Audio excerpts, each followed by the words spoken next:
उस दिन वह ढोलक को कंधे पर लटकाकर अपने दोनों पुत्रों के साथ गांव आ गया।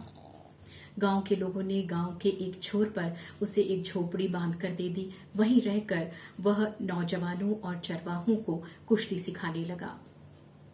भला किसान और खेतीहर मजदूर के बच्चे क्या खाकर कुश्ती सीखते। कुछ ही दिनों में उसका स्कूल खाली पड़ने लगा। अंत में वह ढोल बजाकर अपने दोनों पुत्रों को लड़ाता रहा, सिखाता रहा। अचानक गांव पर वज्रपात हुआ।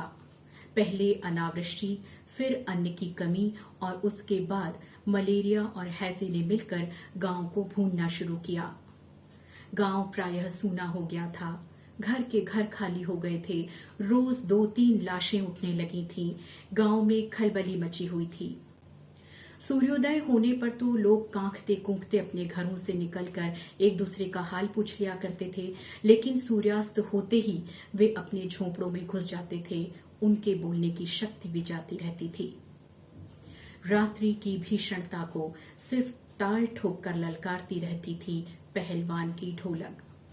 संध्या से लेकर प्रातः काल तक चाहे जिस ख्याल से वह ढोल बजाता हो, लेकिन गांव के अर्धमृत औषधि उपचार पथ्य विहीन प्राणियों में वह संजीवनी शक्ति ही भरती थी। बच्चे, बूढ़े और जवानों की शक्तिहीन आंखों के आगे दंगल का दृश्य नाचने लगता था।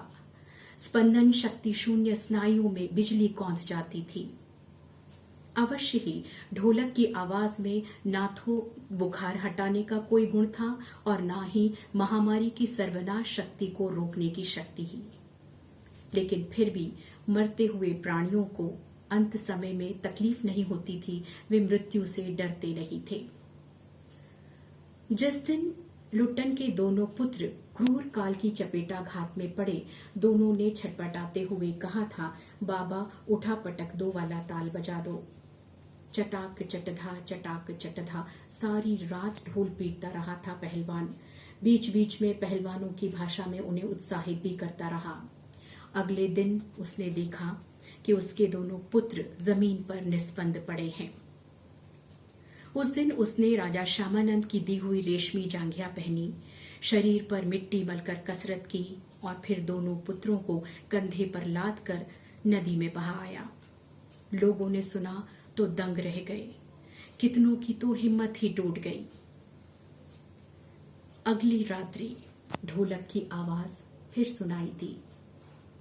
हर रोज की भांति लोगों ने सुना, उनकी हिम्मत चौगुनी हो गई। संतप्त पिता माताओं ने सुना और कहा कि दोनों पुत्र मर गए, लेकिन पहलवान की हिम्मत तो देखो, 1.5 हाथ का कलेजा है। 4-5 दिनों बाद ढोलक की आवाज नहीं सुनाई दी। ढोलक नहीं बोली। पहलवान के शिष्यों ने, वे भी रुग्ण थे किंतु दिलेर थे, प्रातःकाल जाकर देखा कि पहलवान की लाश जमीन पर चित पड़ी है।